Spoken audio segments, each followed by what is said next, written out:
How's she going, folks? It's your host, John, And I'm Levi. and welcome to Oh For Heaven's Sake. Joining us today, a product of Northfield, Minnesota, a former NDC football player, former owner of Dynasty, and the best real estate agent there is, Jirik. How are you doing today? I appreciate it. It's a heck of an intro. It's good. It's a little hot out again today. I'm not quite used to the humidity and the heat yet of summer, but I can't complain. Oof, 90 degrees yesterday. That melted a little bit. You know, I didn't get to enjoy any of that because I was stuck inside working all day.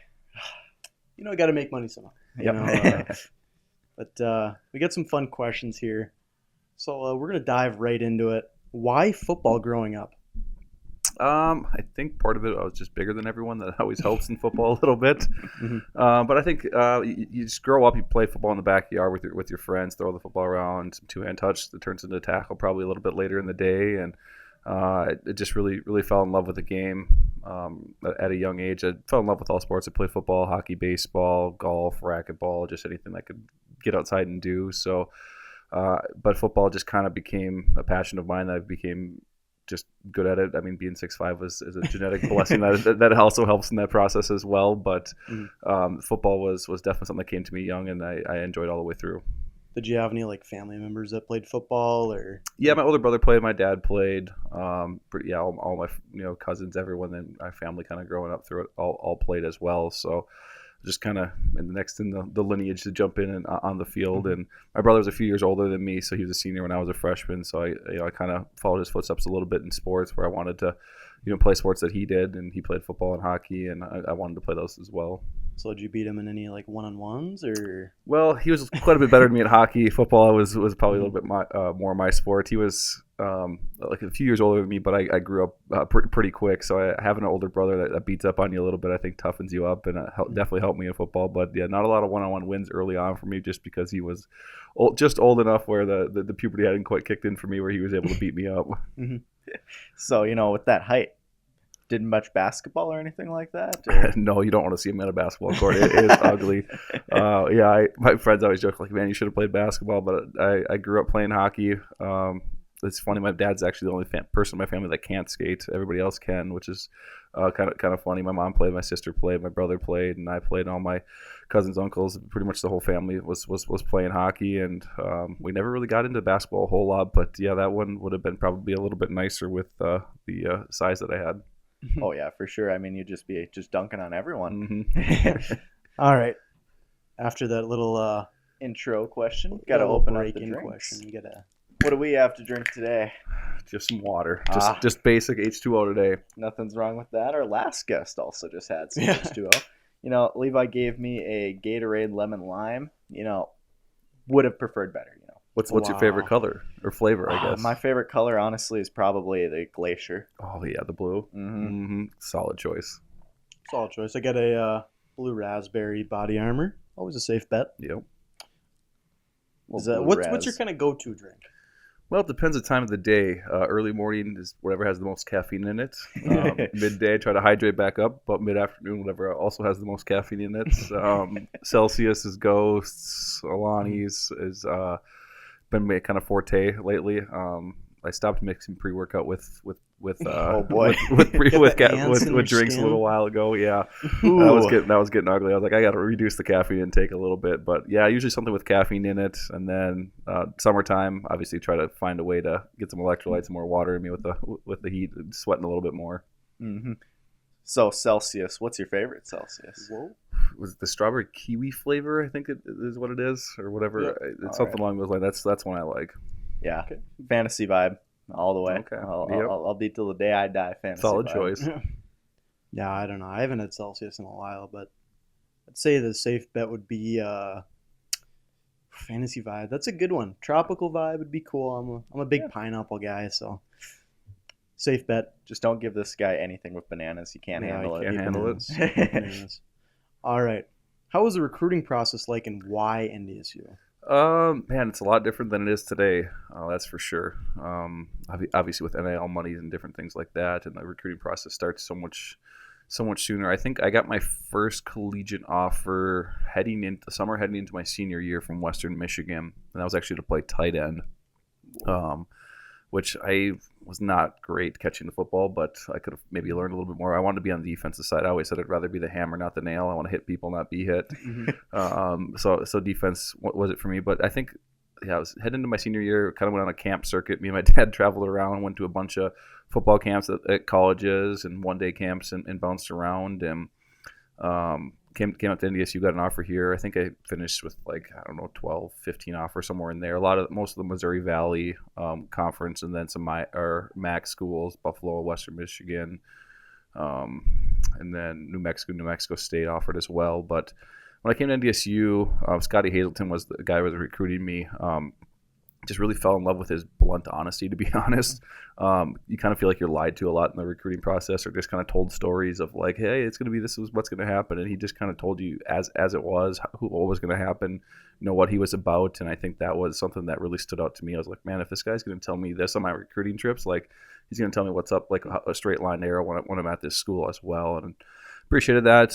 Took my official visit here, met some players, had a really good time on campus, felt really comfortable, and there was just something about NDSU and its winning culture that drew me here. And my goal with coming to NDSU was to win a national championship. Unfortunately, my first year here, we went 3-8, and I was like, ooh, maybe I didn't make the right choice, but finished with 3 championships at the end of it. So the recruiting process was a fun time. I didn't take all my official visits, so I only took 2. Actually, never mind. I only took 1. I only took 1 to NDSU. I was during the middle of hockey season. I just wanted to keep playing hockey. It was my last time playing. I didn't really want to keep missing tournaments or missing games and stuff like that. So I came up here on my visit. Felt good. I think I was supposed to go to UND the next weekend for a visit, and called them, told them I didn't want to go there anymore. Never mind. I did take an official visit to SDSU. I forgot about that one. And it was Friday night. I was sitting in the hotel, and there was a blizzard coming the next day. And I called my dad, and we better get out of here before we get snowed and stuck in Brookings, because there's not a lot going on in Brookings. And left in the middle of the night. And the coach called me the next day when I missed breakfast, and I told him SDSU wasn't for me, and I was heading up north to NDSU, and that was kind of the end of it for me. Yeah, I don't know why anybody would go to Brookings. Terrible place. It's horrible. Yeah. So, what are your best and worst experiences at NDSU? Oh man, Stories, anything. Some of the best experiences I think are just, obviously winning 3 national championships is an unbelievable experience. Light work. Light work. But I think some of it's just like hanging out with the guys, the locker room, after practice, the cafeteria, playing video games with your friends. Like that stuff's just so underrated, because the connections you build with lifelong friends at that point is so much different. And obviously kind of away from football. Running out of the Fargo Dome, playing in front of that kind of a crowd is a really, really cool experience, and an absolute blast. But honestly, the rest of it's really, really hard. It's getting up at 5 a.m. to go run and lift, dealing with Jim Kramer and him yelling at you, and the practices and the toll on your body, and the academics of school, and the grind of everything is really brutal. I remember when I first got up there, you think you're really good at football. You played high school. You're better than everybody. That's why you're getting a scholarship to go play at the next level. And you show up and you're like, ooh, maybe I don't belong. Like these guys are way better than me. Like your welcome to college football moment, it comes pretty quick. And for me, I think it was like practice 2 or 3 that we got. Once we got padded, I was rushing the quarterback, and a running back came and hit me. It was Pat Bashal, and he hit me so hard that I was like, that guy's like 180 pounds. I'm way bigger than him, and he just almost killed me. I'm like, this is wild. And then Michael Arndt was playing tackle, and I was on the scout team, and he just grabbed me with one arm like a little rag doll, and just held me there, and I just couldn't do anything. And that was like, man, college football is different, and it teaches you really quick. You got a long way to go, especially when you play in the trenches. It's really hard to play early in the trenches, just because you have to develop, and you have to get bigger, faster, stronger, so much more in that area. And it was a lot of fun, and to develop with your teammates, and you kind of learn to hate the grind together, and you bond over it. Like there's nothing fun about waking up at 5 a.m. to go in the middle of a blizzard and walking across campus to go work out and go run and do things. But that's what separates teams from being good and great. And our team bought in early and did a lot of things. And man, the cafeteria ate me alive. I had to gain like 30 pounds my freshman year. That people think, oh, that'd be fun. It's actually kind of miserable to eat that much food. Oh yeah, it's not as fun as you think. But yeah, it was a really cool experience. A lot of ups and downs on DSU. The games are unbelievable. The rest of it's a lot of hard work, and I really appreciated my time there, my coaches there, and my players there throughout the 5-year process. So, I suppose it sucks, but running out to Thunderstruck, that's gotta be so cool. Yeah, I mean we talked about it all the time. It's like, man, summers are a grind. Fall camps a grind, practices are a grind, but like that Saturday when you get to put it all together, like that's what you do it for, and that's where it all it feels worth it every single time. I mean, running out in front of 50,000 people at Kansas State was a pretty surreal moment.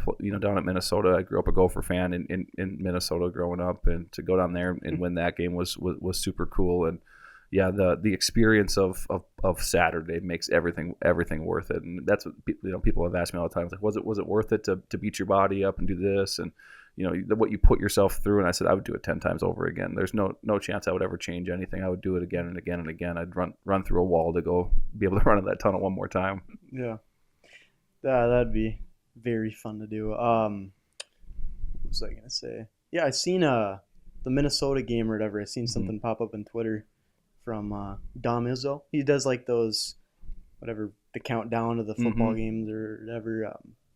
And it was like a Chase Morlock touchdown or whatever. What's like the difference between playing an FCS opponent versus an FBS? Like, do you really notice like a difference physically? Yes and no. I mean, there's talented players on both sides. I would say depth is a big thing when you play in FBS schools. Like the backup running back or the backup player that's going to come in is closer, just as good as the starter.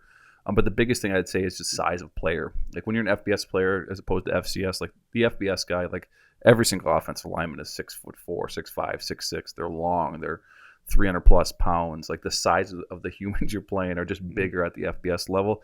Doesn't necessarily mean they're better football players. Like we played a ton of guys at the FCS level that I'm like, man, these guys are significantly better than some of the other guys we played. But it's just they're undersized, they're underdeveloped, and that's kind of the knock of say a D2 or FCS players. Like, oh, they're just a little bit undersized. A lot of times they're just better football players. They're just not as big, and that was probably the main difference. Going against some of those schools, you'll get a lot of FCS teams that have FBS transfers down, and they're not great football players. They're just big humans. It's kind of a weird concept. They recruit more so on obviously your football abilities, but I think it's more so on your potential, how big you are and how big they can grow you. They think they can make you into a football player, and I think that's probably the biggest difference between FBS and FCS is I think there's a lot better football players in FCS. They're just not as big and fast. There's a lot smarter players, I think, at the lower levels, and that was definitely something for me. I didn't always go against the biggest guys at FCS at times. When you play those bigger schools, everybody you go against is just a little bit larger. Yeah. Do you have any stories, playing or college life stories back in the day? Back in the day, making them seem old again. Yeah, back in the day doesn't seem like it does seem like a long time ago, but man, things that we can say on camera or say on tape is probably part of it too. The crazy dorm stories. Yeah, I wasn't part of that one, but they got in trouble for having an airsoft fight during fall camp one year in the dorms. That was pretty entertaining. But yeah, I mean, college life. You get there, it's interesting when you first get to college because it's fall camp time and it's just you and 120 guys on campus. There's nobody else there for the first 3 weeks. So like that was kind of an interesting experience to start meeting all your teammates and live in dorm life and that whole world. But yeah, after that, yeah, there's definitely some college partying that goes on once college gets around. You find a ways to not get in trouble and not get the cops called on you. Once you turn 21, you can have a little bit more fun as well. But you can have that legal fun. Yeah, you got that legal fun. Yeah, we had a house party one time where we ended up with like a couch on the roof, and yeah, it was like it just happened. Yeah, it was casual. The cops showed up and they're like, "You can't be doing that." We're like, "Why not?" And we're like, well, first off, you guys are way too large to be on the roof together on a couch in the first place. Like you're gonna fall through. Yeah, but no, we had a lot of fun through that stuff. I mean. Road trips were a blast when we get on planes. One thing you had to do if it was your first year traveling, you had to bring snacks for the older guys. So for your position group, my so my first year traveling, I was the only one from my position group. So I was going to like CVS and Walmart and spending like $200 on snacks just to get on the plane to travel. Everyone had their thing that they wanted.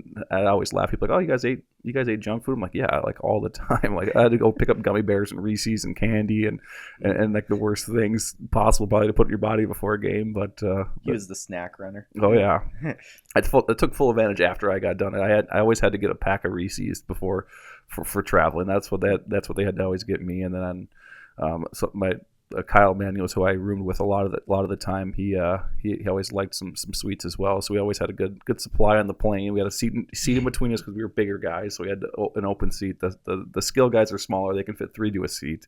Us bigger guys need a little bit more space. But yeah, I mean, off the field, we had a ton of fun, just kind of bonding with teammates. We had some parties with just the team, the football team, at different times where we had a lot of fun, but on the field, locker rooms, different things like that, but nothing, I guess, that was too crazy other than Jim Kramer, I think, locked us in a room one time and told us to figure some things out because we had some off the field stuff that was going on. And but yeah, dealing with him a few different times where he gets after guys and pushes and gets the best out of you. And it's kind of scary at times to have the bulldog yelling at you, but that guy definitely helped NDSU get to the place it's at today. Definitely. What are your thoughts on NDSU this upcoming season under Polasek? Oh, Tim Polasek, that brings back some stories too. So Tim was the tight ends fullback coach when I was playing defensive end. So our position group went up against his quite a bit, and that guy I thought was absolutely insane at the time because like at no point did he not have 100% energy. It seemed like he was just always moving, always yelling, always screaming. And it was just out of genuine like care for the guys that he was coaching. Like he loved the guys he was coaching. He loved NDSU. He loved the program.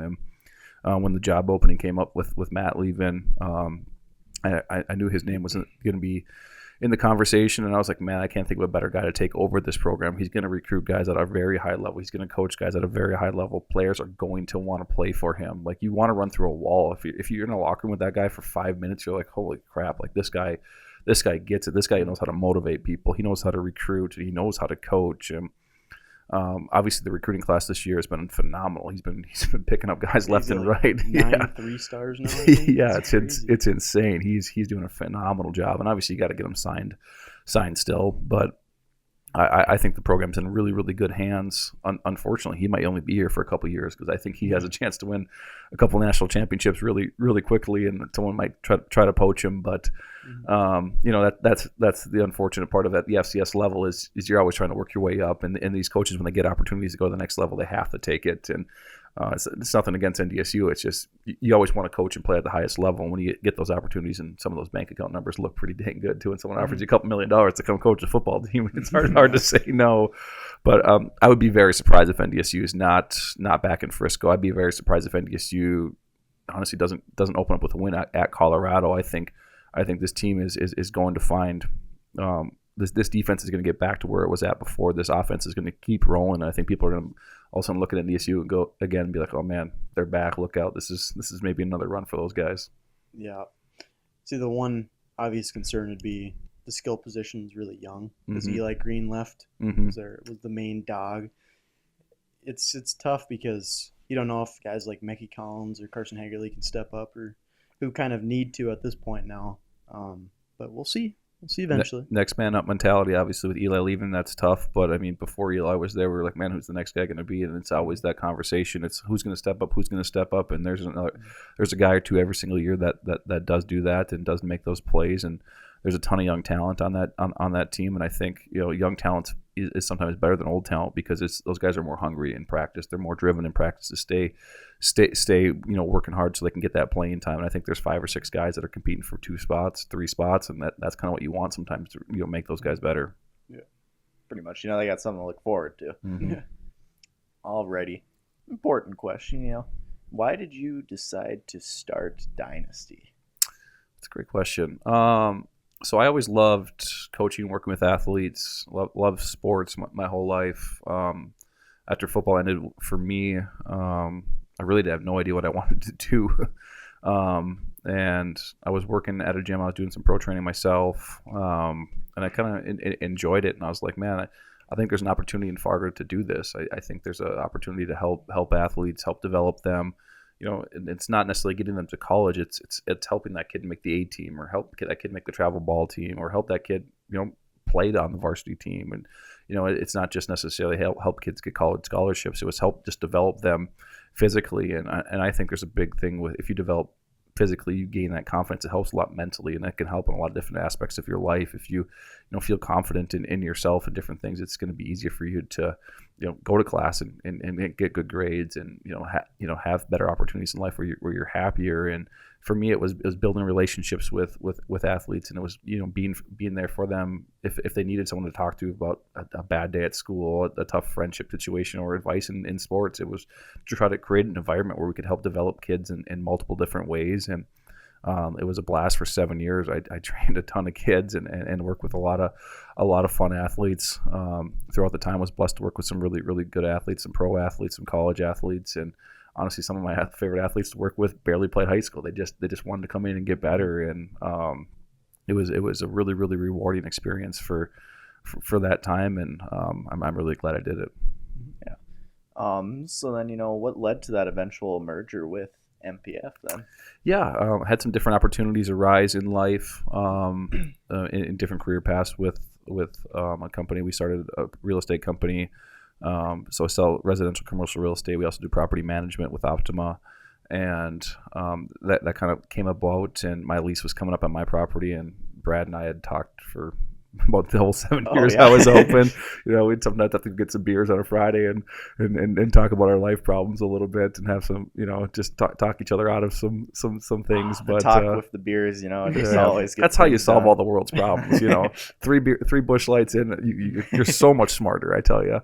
But I kind of was like, if I'm going to not be in this world anymore, I want to take my athletes to a place I know someone's going to care for them and trust them. And I trust that person to do that. And Brad does an amazing job.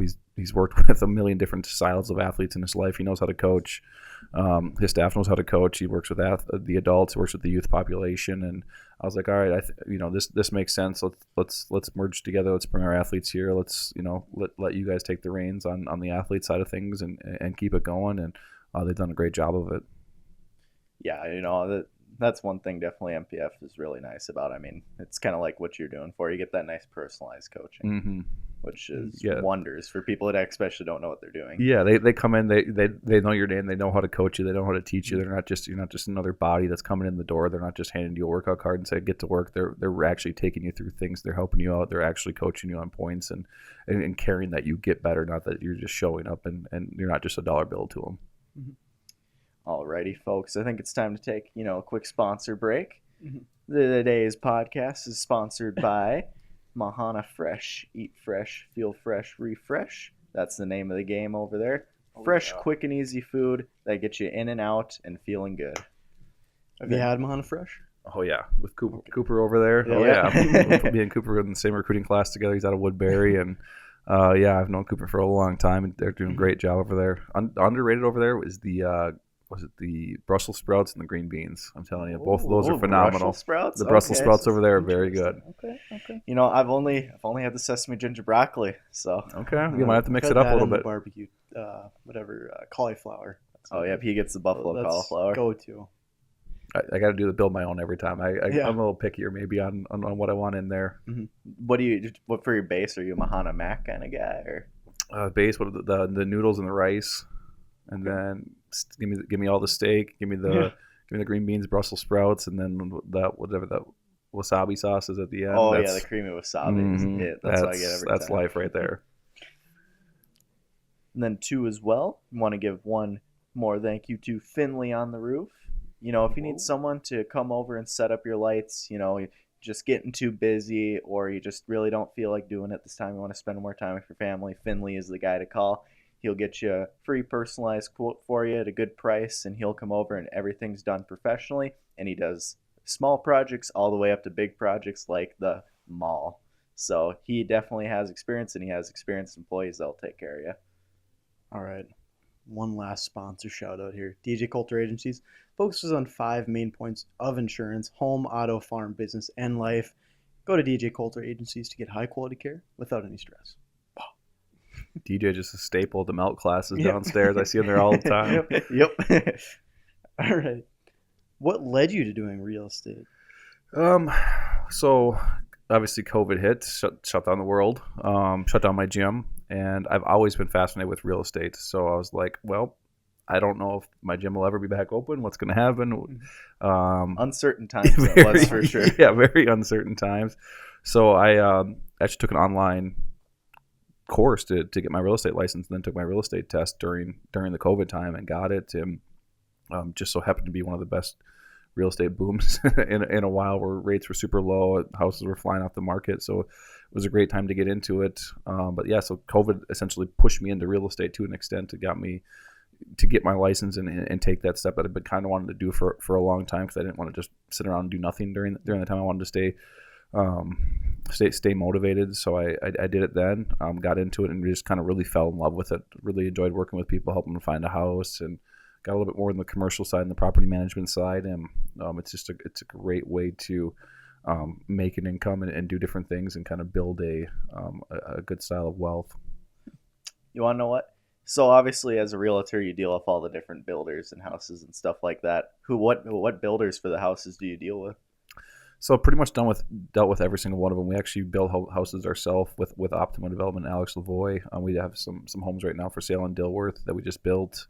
But yeah, I mean, I've worked with them all from Dabber to Jordan, to Thompson to Platinum. I mean, pretty much any builder in town, I think I've at least had a conversation with them, if not sold one of their houses. Yeah, I know. When my parents were looking for a house in this area, their real estate agent that they had, there was one thing that she said, and she didn't let them look at any of this builder's houses. It was Jordan Homes. I've sold a few of them. They do a pretty good job on certain things. I think every builder's got their own flaws to it, but yeah, there's definitely some people that have stayed away from certain builders. Yep. So, are you into wiffle ball? Yes, we have a wiffle ball World Series tournament out in Valley City. Yeah, what got you into wiffle ball? That's kind of interesting. Well, I was playing softball and with some guys, and they're like, "Hey, you want to go play in this wiffle ball tournament in Valley City?" And I'm like, "Sure, sounds like fun." And I showed up, and it was like 16 teams in this backyard, and like an all-day tournament. It was like over-the-top production. And Chad Bergen, who's actually the team dentist, if you didn't know, at South University Dental, NDSU has a team dentist. A lot of people didn't know what that. What a title! Yes. He calls himself Dr. Bergen all the time. Technically, he's a doctor, but we don't actually trust him as a real doctor. I mean, if someone's laying on the ground, call 911. Don't call Chad. But he started it out there, and it's a blast. There's a bunch of different friend groups out there, and I think I would read like 12, 13 years into having the tournament, something along those lines, and a huge jumbotron. We've had helicopter flyovers. We have a giant flag. We have the color guard come out. We had Elvis Presley sing the national anthem one year. Just a bunch of different things to keep it fun. And me and my team were able to take it down last year with the Swinging Richards. We were able to get things done, and got my second championship. So I'm going for back to back this year. Hopefully we can get it done here at the end of July. Whoa. Coming up now. Coming up, not too far away, but probably should start stretching now to get loosened up for it. Everybody tune in to the Wiffle Ball World Series. The Wiffle Ball World Series, folks. Yeah. Alrighty. I think it is now time to move on to the fun questions. I have developed what I call the profile. It's sections of hunt sections with a couple more sections. Yep.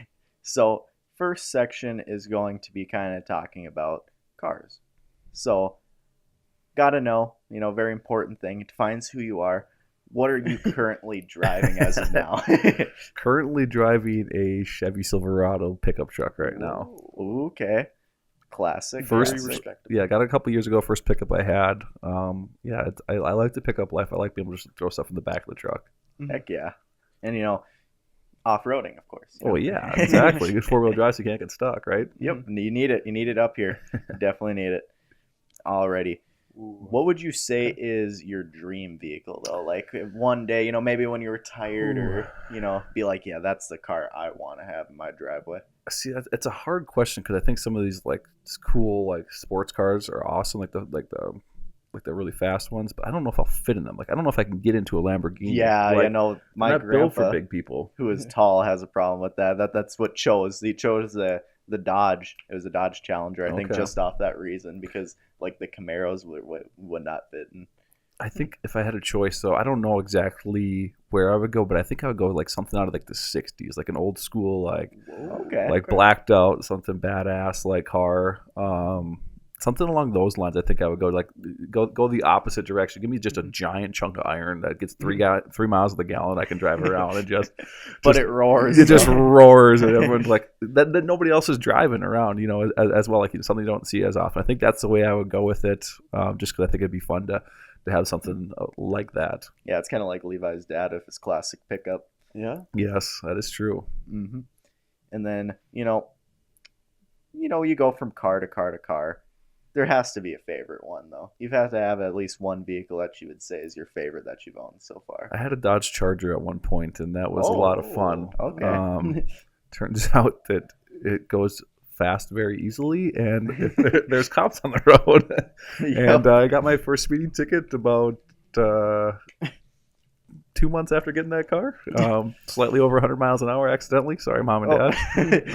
Yeah, they were not very happy with me back when I was in high school and I was going maybe a little bit fast, but it was worth it. Accelerator got stuck. Yeah, it wasn't my fault. I forgot to look down. I was just going with the flow of traffic, right? I think exactly. That's what they say to do. So, like, what are you talking about?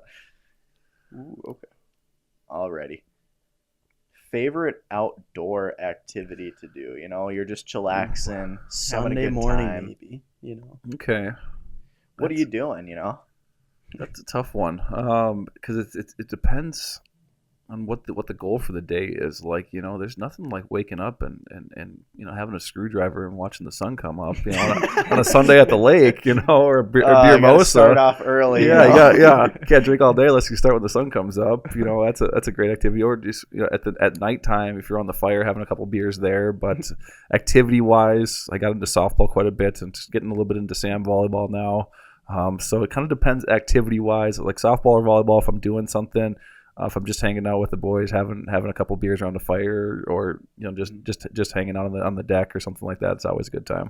The old fire, late night fire. The late night fire that somehow turns into it's 4:30 and the sun's starting to come up. Like you get hooked on some stories about random stuff about nothing, and the time gets away from you real quick. Nothing better than slips. Nothing better than story times around the fire.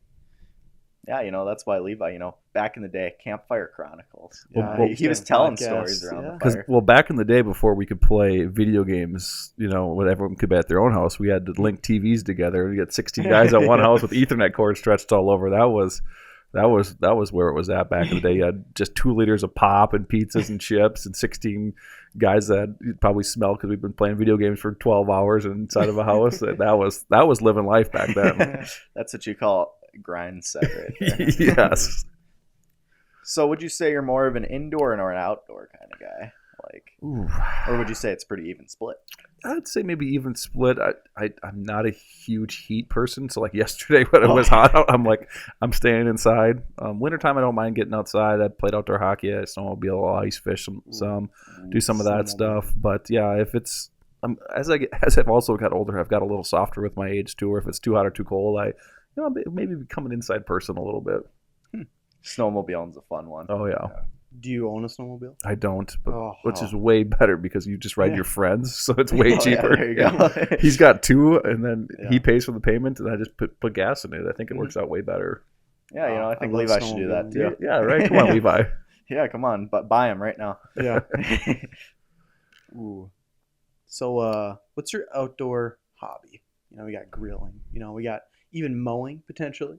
Ooh. What do you like to do in the outdoors? Yeah, I know some people are really hooked into mowing. Yes. So my family had a sod farm growing up, so I mowed like all summer growing up. So I actually really do enjoy mowing, which is weird because my grass is incredibly long right now. It needs to be mowed. Ooh. I skipped mowing to come do this, guys. So yeah. Oh, okay. He has priorities. Yes. Yeah, priorities were straight today. But I like doing a little landscape work, mowing. Hanging out. I got a hot tub last year, so that's a nice outdoor activity to do. This time of year, not as much in the fall. Yeah. Thursday night football, jump in the hot tub. Or Monday night football, Sunday night football. That's living life right there too. Prime hot tubness. Yeah. can't wait for football. It's almost here. I think what the Hall of Fame game's like 30 days away or something like that. Preseason's almost here. It's typically like the first week in August, I believe. Yeah, something along those lines. Levi's on his tippy toes. He's waiting for that. Yeah, Viking Super Bowl incoming, so look out. I can't wait for one of these days. Actually, I'll wait. We have a question that kind of comes along with it. I'll wait for it. He's going to wait for it. All right. You're driving along. It's been a long day. Ooh. And you want to get some quick food. Mm-hmm. What's that place? What's that favorite place to get a quick bite to eat? Man, it used to be McDonald's. That fell away. Their food quality, I think, has diminished. They took rid of the $1 cheeseburger and McChickens, and it just hasn't been the same. Inflation. When I was in high school, I'd go to McDonald's. It was 2 double cheeseburgers, 2 McChickens, and a medium fry. It was like $5.50, and it was just like that was. Gosh, dang. that was it right there. They were living the good life. Oh yeah, but no, I think, man, we're. Honestly, it's maybe not a quick bite, but I live next to Poorhouse down in South Fargo, and I go there and get steak bites all the time. It's relatively fast, and it's phenomenal. Yeah, my dad also really likes Poorhouse, too, as well. They got some good food. I always get their taco salad. That's my thing. Ooh, I don't know if I've tried that one. It's good. With the French. With the French. That's dressing. the key. Guys, they're not sponsored. You can't try. Not yet. Not yet. Yep. So actually, then this is the next question. It was, what's your favorite place if you were going to take a little bit, a little fancy, something a little fancy like Applebee's. Okay. Porter Creek. They got a nice little patio in the summer out there too. They get a nice hanger steak there. That's a little more upscale world there, but they got some really good food. Alrighty, you heard it here, folks. Yep, gotta go try that out. Or any of the 15 Mexican restaurants in town. Yeah, Plaza's always big Mexican food type. Oh yeah, give me Plaza, Agave, Puerto Vallarta, any of those places. Yeah. I swear there used to be none of these, and then they all just started popping up. I think they realized they were getting popular. Yeah, any of them are great. Oh yeah, no Plaza. We went one time after school, and it was a good lunchtime there. Ooh. So along with like the Mexican food and stuff, would you say that's like your one region of food? If you had to pick one region of food to keep, would that be your pick? I think so, because it encompasses so much stuff. You can go so many different directions with it. Yeah, chips and salsa always goes. You get some tacos, you got some enchiladas, you got some chimichangas, taquitos. You got some salads. They even got the seafood involved with it. I mean, anything you put queso on is also a win. So I mean, I think that would probably be it for me, unless it's like Sunday. Give me hungover Chinese food, but yeah, Mexican food is phenomenal. Mm-hmm. Oh yeah, no, I really like Mexican, especially too. I like spice a lot too as well. I know I'm big into like your hot sauces, so I'm getting there. I used to think like pepper was spicy, so I'm easing my way into it. I used to be the classic white guy stereotype. Can't handle any spice. Give me all the ranch in the world, because everything's too hot. Can never go wrong with ranch, though. Oh yeah. Okay, this is my favorite section that we have here. It's the fun section. There we go. So, what app do you use most often on your phone? You're like a Facebook? Are you a tweeter kind of guy? Or? Probably Twitter. I don't tweet a whole lot, but I get a lot of information from Twitter. I think it's just a lot of sports information, following all the Schefters and of the world, the Ian Rappaports, finding all that Levi's information. Sports guy though. Yeah, well, that's the most important follow. Yeah, exactly. I mean, he just does these in-depth analysis all the time. Yeah, totally. I think. Well, I guess it's X now. I guess. Yeah. But yeah, I think that would be number one for me. Maybe Instagram or Facebook to follow, but I think X is the number one play for me. All right, and I know earlier you have mentioned a lot about gaming with the buds. Mm-hmm. Are we still gaming? Not really. It's been a little while. Yeah. My gaming console's still an Xbox 360, if that tells you what you need to know. Okay, yeah. That says everything. But we were playing, last year we were playing the old Masters video game on the Xbox 360. So that, because they hadn't come out with a new Masters video game until I think last year. So we were still gaming on that a little bit. But yeah, in college, man, Call of Duty, Modern Warfare 2. Yep. Oh, that was prime living in college. All the dorm rooms got connected in, and we were, accidentally like, we have 5 a.m. lift. It's 3:30. We might as well play 2 more games and go to lift instead. Get an hour of sleep. Oh, I can't imagine going into lift with no sleep. That had to suck. There were some bad ideas had. Yeah, worth it every time. I mean, when you're on a 15-game win streak, you can't go to bed. Like, you And then when can't. you lose, when you can't end on a bad note. I Yeah, know, exactly. You can't lose on a exactly. loss, and you got to play one more game. It's a vicious circle. That was back when Call of Duty was in its prime. Absolute prime. That was unbelievable. So back to what I was thinking earlier. You know, we got EA College Football 25 coming out. Are you gonna maybe get a new console and start playing that? Oh man, I still got the old video game. I played it Yeah. every once in a while. That would probably be the game to push me over the edge to get Yeah. back into it. Looking good so That's far. the dynasty mode where you get recruiting players, and there's Mhm. nothing better than taking like FIU to a national Yeah. championship game. Like you take the worst program possible, and Mhm. I'll be curious. I don't know how they get integrating like the whole NAL concept into it Yeah. all, or They have to name it something different because Yeah. I don't know how it works, but there's something that they have kind of as a replacement. So they have like money or something. I don't know what it is. We'll find out eventually when Yep. it comes out. When it yeah. comes What's the release date on it? Is there a July date set? 16th if you pre-order, to the 19th if you just buy the Yeah, standard. Okay. this guy's already Yeah. pre-ordered it. So we're not far away. Okay, so I'll be at your Yeah. place on the 17th to play then, or yeah. I'll give you one day of practice. Then I'm coming Yeah. over. Yep. Yep, he's got to try it first to see if he really wants to Mhm. buy a new console. Yeah. Alrighty.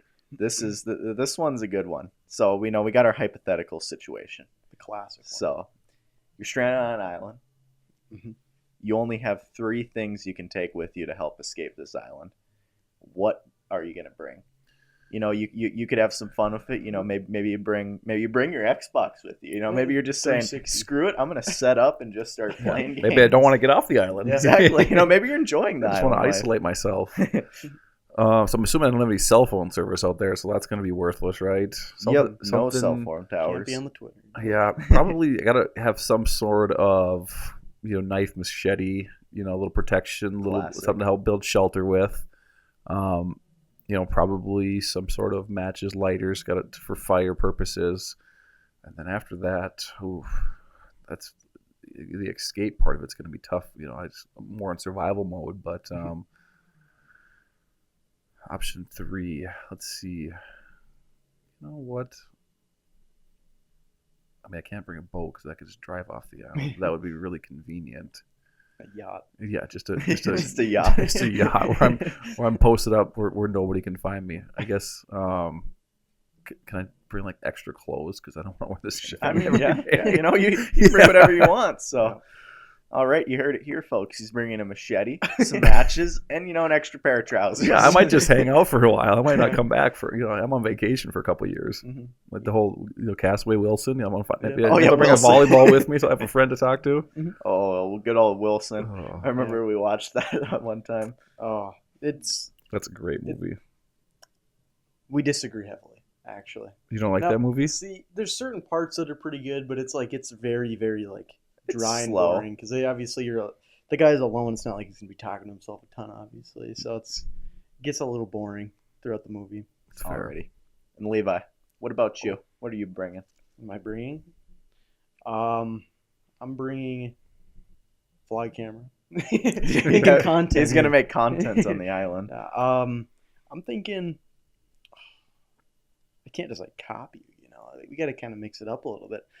See, if I'm not trying to get off right away and I'm trying to like at least survive a little bit, know what I mean, before I leave.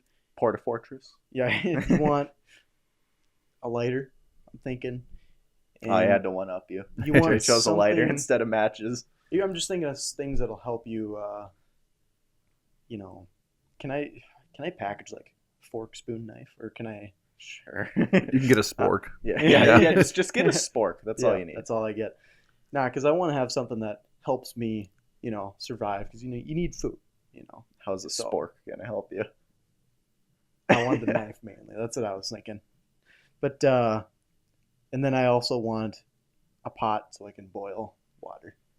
Ah, there That's you what go. I'm thinking. Alrighty. For my collection, I'm gonna go with a big old container of MREs. Have some Okay. food, and I mean, you can literally have it as long Like a as you shipping want. I container? mean, yeah, a whole shipping container. It washed Okay. up with me. Interesting. 2 as well. I would probably. It'd be hot there, so I wouldn't say extra clothes would be necessary. So I would say I'd use the second one for honestly, some sort of reverse osmosis filter. You know, What is that? what it does is you could take then the salt water in the ocean, Yeah. and then it takes the salt out of it, so you could drink it. Okay. So you had to one-up me now. Yep. Okay. Yep, I'm getting fancy here. And then Starlink. Hashtag sponsored by Elon Musk. Because if you may not get cell service from a tower, but satellites are always above you. Okay. Interesting. So from there, maybe if I get lucky, if a Starlink satellite just happens to be passing overhead, get a connection, then you can finally use Wi-Fi calling. Yeah, but you don't have a phone. You didn't pick your phone. Oh no! Well, then I guess I just have Wi-Fi. Okay. Ooh, time for segments. It is segment time. I'm gonna go right away. Today in history. Are you a history guy at all? Certain things. Okay. Interesting. Yeah, you're gonna find these interesting. He always happens to find the most interesting things to talk about. July 2nd, 1776. We're going way back. A couple years ago. The Continental Congress votes for independence from Britain. This actually was set to be July 1st. Actually, I think we talked about this like a month ago. It was actually set to be that month, that day. Got delayed to July 1st, and they were talking. They want to delay it to July 2nd. July 2nd. Yeah, July 2nd to ensure that the vote was unanimous, apparently. So that's how we got free from Britain, I guess. That's because it was a unanimous vote. On July 2nd, 1937, the Lockheed aircraft carrying American aviator Amelia Earhart, kind of a random name, never heard of her, okay. And navigator Frederick Noonan is reported missing near Howland Island in the Pacific. The pair was attempting to fly around the world when they lost their bearings during the most challenging leg of the global journey. So it typically always ends up being sad history every single time. And then, interesting fact, Amelia Earhart didn't take up aviation until she was just 24. Kind of an interesting thought. It's like you can change your direction of life at any point. Wow, I didn't know this came with advice now. Yep. But got some birthdays, of course. New NBA champion Derek White. Did you happen to watch the finals at all? A little bit. I think I was a little exhausted afher the Timberwolves let me down. That I was just, I didn't want to watch anymore. Not many of the games were that close, to be honest. So that wasn't that It was the most entertaining. boring NBA finals. The NHL finals was phenomenal. Last night's Game 7 was pretty dang good. Yeah, I did not watch I'm not a big hockey guy. Missed out. But obviously went to Game 7 or whatever. It was a 3-0. Then the Oilers won 3 in a row. Yeah. That's cool. I wish the NBA was like that, so I would actually watch it. Get some drama in it. Yeah. And then former MLB player Jose Canseco is also his birthday. So happy birthday if you're watching. Yeah. Bounce off the head for a home run, right? That's Jose. All right, you got your food of the week. Yep. So this food of the week is a classic staple. It's a sloppy Joe. Oof. Not a fan. So the question is, Ooh. do you put chips on your sloppy Joe for a little crunch? Ooh, Never I actually heard of that. never thought about What? that. Oh, you're missing out. Oh. Get some ruffled chips, like the little thicker. You put a couple on top of there and get a little crunch into your sloppy Joe. That's a game changer right there. And then obviously when you spill out of your sloppy Joe because it's sloppy, you can scoop up the extras with the chips. Oh yeah, there you go. Heard it here first, folks. That's innovation right there. At You its don't, finest. you don't get this big without learning some food tricks. So. Exactly. I mean, geez. And then Levi always happened to come in. He's such a picky guy. He doesn't like sloppy joes. I mean, He doesn't like a lot Who of. doesn't like sloppy Joes? It's I like know. the most It's like basic thing. Exactly. It's literally meat with sauce. I can eat them like just fine. I just would rather pick other options. I think his parents are feeding him manwich. He's not having the real. There's a North Dakota company that makes a sloppy Joe mix. I can't remember what they're called, but I bought it like a year ago and made some sloppy Joes with it. That stuff was fire. I think Hornbachers has it their sloppy Joe section. Oh, okay. Oh, they have a jalapeno and a regular. The jalapeno it's not overly spicy, but it makes it good sloppy. Mm-hmm. Yeah, I know. We just use our grandma's recipe. That works too. That might be the missing ingredient, though. I might have to try the jalapeno. The grandma's love is always a great one. It always makes it better. Yep. Ooh, shower thought of the week. This one's actually a question. Which came first, the color orange or the fruit orange? In your personal opinion? Oh, for sure, the fruit. Whoa. Yeah. Bold decision. You gotta go one way or the other. You gotta make a choice. Yep. The technical answer is the fruit did come first. So you're correct. Your trivia, you're 1 for 1 today. Yes. Unless you did trivia earlier. The word came into English either from Old French pomme d'orange or from the Spanish naranja. I'm just going to pretend I said that right. Yeah. Oh, you killed it. Yeah. Yeah, you absolutely just murdered that one. Alrighty. And then, of course, we got the classic quote of the week. Great way to end. This one is actually from a rapper. So, I feel like this. Whatever is in your path and in your heart, you need to do. J. Cole. Nice. Well, I love it. We're always inspiring people Yes. over here. yep. That's a great way to, get the people that are listening to the podcast, get their week, Get their week on their set feet, straight. get on their feet. All right. Well, it's been the end of the podcast now. Sadly, Mhm. we have reached the end. Thank you for coming on. Much appreciated. And we'll see you guys in the next one. Keep her between the ditches.